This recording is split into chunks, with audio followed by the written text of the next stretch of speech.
Polka. Chaque photo a son histoire. On parle photo le vendredi matin dans les matins de jazz avec l'équipe de Polka Magazine. Et aujourd'hui, c'est vous, Léonore Matet, qui commentez la photo de la semaine. C'est une scène inhabituelle et chargée de symboles. 3 chefs d'État fondateurs de l'Union européenne, Emmanuel Macron, Mario Draghi et Olaf Scholz, sont assis autour d'une table en bois bien lustrée dans le wagon d'un train au style Orient Express ou les mystères de l'Ouest, réunis pour évoquer la demande de l'Ukraine de rejoindre l'Union européenne. Au départ de la Pologne pour arriver 10 heures plus tard à Kiev. À gauche, le Premier ministre italien, simplement vêtu d'un pull noir et d'une chemise, confortablement attablé, son dossier Ukraine nonchalamment posé devant lui. Un sourire affiché et un regard appuyé.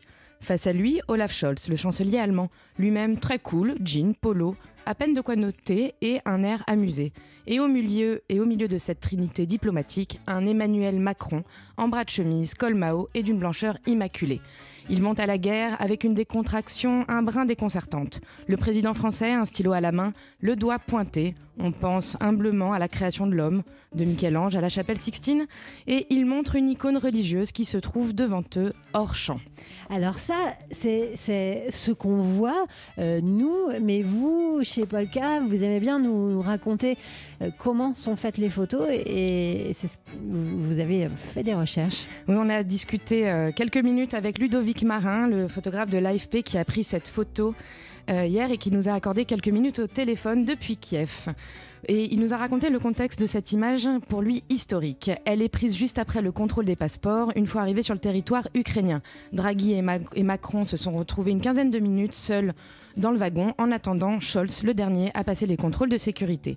Une fois le chancelier allemand arrivé, le photographe a eu 1 minute pour immortaliser cette scène et laisser la place à ses confrères caméramans en raison de l'espace exigu du wagon. Et pour des raisons de discrétion et de sécurité, le train était affrété dans un patelin polonais au milieu de nulle part sur des voies de chemin de fer à côté des trains de marchandises.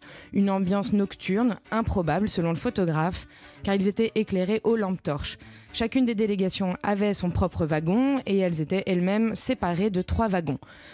Une présence massive de la police et des systèmes de protection particulièrement renforcés, le train était lui-même doté de 2 locomotives si l'une tombait en panne. Le photographe, habitué à suivre le président dans ses déplacements, a été saisi par l'aspect inédit du cadre de cette rencontre. Les 3 compères, qui avaient commencé leur discussion vers minuit, ont continué de papoter, sirotant leur verre d'eau jusqu'à 2 heures du matin, avant de connaître la décision de la Commission européenne et sont allés retrouver leur couchette. Voilà la coulisse de la photo de la semaine avec Léonore Matet de Polka Magazine. Polka. Chaque photo a son histoire.